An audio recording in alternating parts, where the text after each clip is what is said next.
Kemudian penentu kelulusan yang ketiga. Nah, selanjutnya untuk mendapat nilai ini tentunya teman-teman akan terbantu dengan adanya afirmasi. Ini kabar gembira bagi teman-teman yang memiliki afirmasi ya.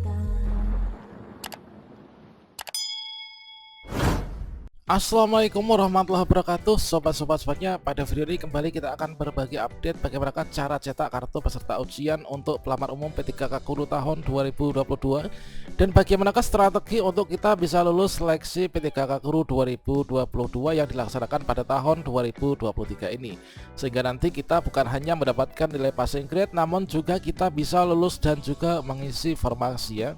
Kira-kira jumlah soalnya berapa, alokasi waktunya berapa lama, passing grade-nya berapa, dan juga apakah ada afirmasi.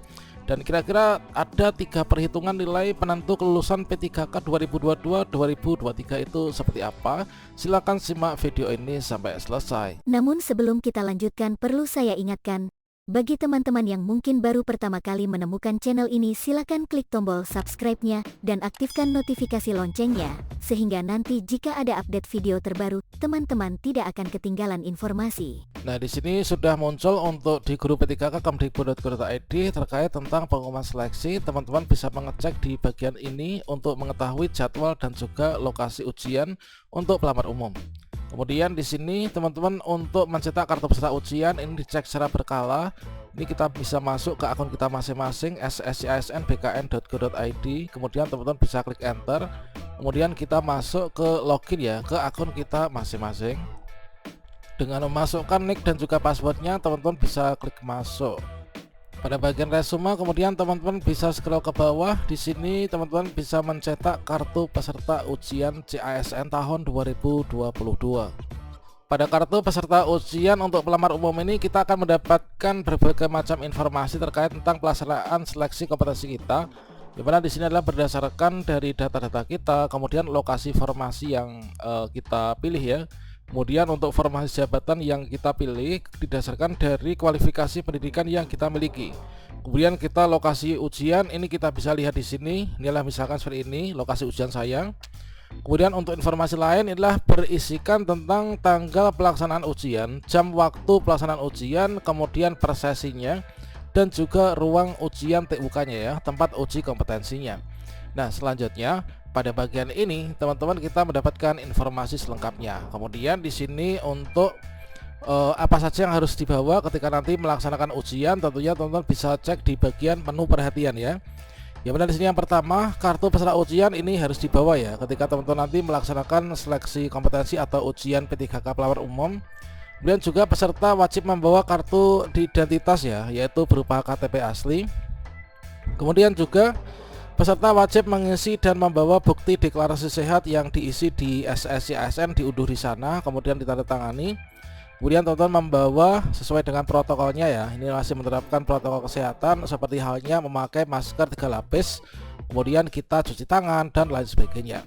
Nah, selanjutnya terkait tentang pelaksanaan ujian itu kapan? Nah, di sini kalau misalkan kita mengacu pada jadwal yang dirilis yang di kemdikbud.go.id, yang merupakan jadwal yang terbaru, itulah seperti ini. Kalau misalkan kita cek untuk pelaksanaan ujian ini adalah dilaksanakan tanggal 16 sampai dengan tanggal 21 Januari 2022. Dan untuk pelaksanaan seleksinya, kalau misalkan seperti ini, tentunya nanti di masing-masing daerah ini akan ada yang sesuai dengan ini, ada juga yang tidak sama ya. Namun di sini nanti tidak akan lebih dari tanggal 21 teman. Kalau misalkan kita mengacu dari salah satu Pemprov, ini kita dapatkan informasi seperti ini dari rekap ruang klien peserta dan juga per sesinya dari jadwal seleksi pelamar umum. Ini adalah dilaksanakan kalau di daerah ini adalah tanggal 18 Januari 2023. Ini dilaksanakan selama 2 sesi ya, sesi 1 dan 2. Kemudian tanggal 19 ini adalah nanti juga 2 sesi. Nah, tergantung sedikit banyaknya pelamar umum yang ada pada suatu instansi itu nanti yang menimbulkan perbedaan waktu pelaksanaan seleksi kompetensi untuk pelamar umum. Nah, langkah teman-teman setelah mencetak kartu peserta ujian dan juga mencermati jadwal yang ada di sana, tentunya di sini kita harus perhatikan yaitu terkait tentang apa saja yang nanti harus kita lakukan di sana. Perlu kita ketahui bahwasannya sesuai dengan Permen PAN RB, bahwasannya di sini sudah ditetapkan oleh PAN RB, yaitu nanti ketika ujian ini teman-teman pelamar umum ini mengerjakan soal kompetensi teknis. Ini adalah durasinya 120 menit, untuk jumlah soalnya 100 butir soal, bobot penilaiannya adalah 5 kalau misalkan benar ya, kalau salah adalah 0, sehingga nilai maksimal adalah 500. Untuk kompetensi manajerial dan juga sosiokultural dilakukan secara bersamaan, waktunya 40 menit, untuk pembagian soalnya 25. Ini adalah untuk manajerial, yang mana untuk bobot nilainya rentang 1 sampai 4, kemudian untuk enggak dijawab adalah 0, kemudian untuk sosiokultural ini adalah 20 butir soal ya. Ini adalah bobot nilainya 1 sampai 5, kita enggak jawab adalah 0. Sehingga total nilai maksimal untuk Meneso ini adalah ada 200 ya teman-teman. Kemudian untuk wawancara ini waktunya 10 menit ya, 10 menit. Nanti kita mengerjakan 10 butir soal. Untuk bobot penilaiannya ini adalah 1 sampai dengan 4. Jika kita nggak jawab adalah 0. Untuk maksimalnya nilainya adalah di sini ada 40 ya. Kemudian totalnya di sini dapat kita ketahui untuk durasi waktunya kita mengerjakan 170 menit. Soalnya totalnya adalah 155 menit teman-teman. Inilah terkait tentang jumlah butir soal yang nanti akan kita kerjakan untuk teman-teman di pelamar umum. Dan selanjutnya di sini perlu kita ketahui untuk nilai ambang batas ya. Jadi kita mengerjakan soal ini nanti masing-masing ada nilai ambang batasnya. Untuk kompetensi teknis nanti ada nilai ambang batasnya, ini sesuai dengan mapel masing-masing. Untuk kompetensi manajerial, kemudian sosiokultural dan juga wawancara ini masing-masing ada passing grade-nya. Jadi di sini untuk nilai ambang batasnya ini adalah seperti ini. Untuk kompetensi teknis ini adalah sesuai dengan lampiran per Kemenpan RB ya, nomor 1005, nanti kita tunjukkan. Kemudian untuk seleksi kompetensi manajerial ini adalah passing grade-nya 130, kemudian wawancara ini adalah yaitu 24. Ya, dimaksud dengan passing grade itu apa? Passing grade itu adalah nilai ambang batas minimal kita mendapatkan poin supaya kita bisa dianggap lulus passing grade ya teman-teman. Nah, di sini adalah untuk passing grade-nya adalah seperti ini. Untuk teman-teman nanti perlu diperhatikan dan dipersiapkan, dipelajari. Nah, berikutnya di sini untuk passing grade yang seleksi kompetensi teknis ini adalah juga mengacu, ini adalah passing grade P3K Guru yang terbaru. Ini mengacu pada keputusan Menteri Pan RB nomor 1005 tahun 2022 tentang nilai ambang batas seleksi kompetensi P3K Guru untuk penempatan di instansi daerah teman-teman. Sehingga nanti dari peta persaingan yang ada ini nanti akan muncul data seperti ini, yaitu misalkan di sini ada satu formasi ya, misalkan ada satu formasi ini adalah untuk guru di sini, guru SD atau guru agama ini.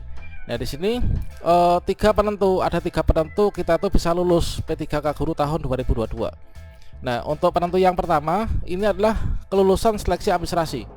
Nah, ketika teman-teman dulu mengikuti seleksi administrasi, tentunya jika sudah sampai dengan tahap ini, sudah sampai di tahap untuk pencetakan kartu peserta ujian, teman-teman itu sudah lulus seleksi administrasi. Artinya untuk tahap pertama kelulusan ini sudah dapat. Nah, selanjutnya di sini teman-teman untuk bisa lulus dan mengisi formasi yang ada di sini, ini adalah selain kita itu harus lulus seleksi administrasi, itu penentu kita bisa mencetak kartu peserta ujian, inilah teman-teman harus lulus passing grade ya. Terkait tentang rincian passing grade-nya semua mapel, silahkan simak video yang ada di deskripsi ya teman-teman. Nah, ini jadi kita untuk bisa lulus dan mengisi formasi di sini itu kita harus lulus passing grade dari semua passing grade, baik itu passing grade untuk kompetensi teknis, kemudian passing grade untuk manajerial, passing grade untuk sosiokultural, dan juga passing grade untuk wawancara.